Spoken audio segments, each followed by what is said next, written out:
I suspected that might have been involved. Well, no red Speedos, no red bikini in sight, and Inverness, just a very heroic dog. Take a look at this.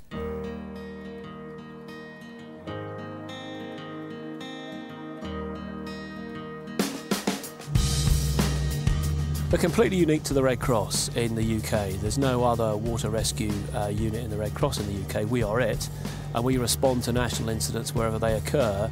We started as a result of the Elgin floods back 7 years ago, and it became very apparent at that stage that there was a niche. There was no one available to recover people that were trapped in houses, particularly people that had a clinical condition. But the most important thing is to have the resources, and a variety of resources, that can deal with a variety of water conditions, to deal with any scenario that we might be asked to look at. That's ultimately what we're trying to do.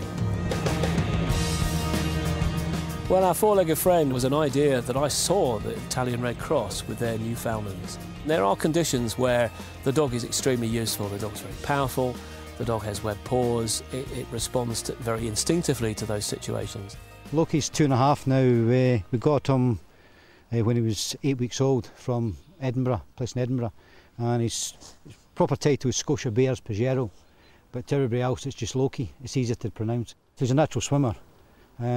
He just gets a bit excited, but he's webbed paws and he uses his tail as a rudder, and he's quite happy to swim every chance he gets. Seemingly it's been in the breed for hundreds of years, that they were saving people from actually the coast of Newfoundland, and it snowballed since then. Right guys, what we're going to do is we're going to do a couple of scenarios here with the dog, where the dog is going to operate from the bank to a casualty. Yvonne's going to be the casualty in the water, and the dog will then pull Yvonne back into the bank, but he'll want to keep going, so you need two of you there. So if John and Ian are ready to then extract the casualty once the dog pulls the casualty to the bank. Is everybody fairly clear about that? That's great.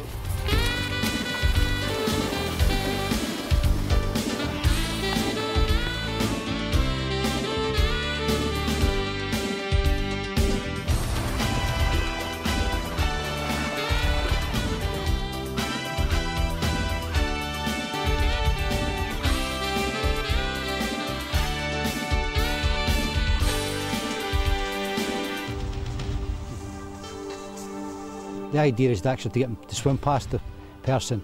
They can grab onto a float or his line, and then turn him round to bring him back. Bravo 1, Bravo 1, this is Bravo 2, casualty in the water. The sort of scenarios that we would find people in the water is any inland water, any inland loch, but particularly in flooding, where people get swept away by flood water, where they might have been cut off by flood water and tried to swim, realised that it's too far and just got exhausted. But it's all about getting them out quickly. It's getting the boat into position in fast-moving water very often, get the casualty out, get them treated and back to the bank as quickly as possible.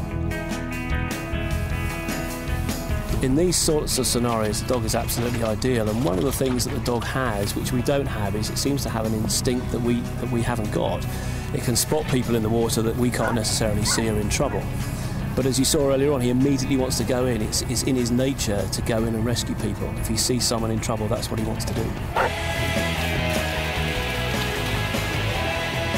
Well, it's an ongoing training process, and to some extent we're charting new ground here, because other people haven't done it in quite the way that we're doing it, looking at flood, looking at water search and rescue, and operating the dog from the boat as well as land. So it's a learning curve for us, and it's constant training. So whenever we go out, the dog comes out as well. He's very much part of the team. What a good dog. An amazing dog. Now here is the question, Stephen. The nation wants to know. What? Would Billy, your dog, rescue you? If I had a large lump of cheddar cheese in my pocket.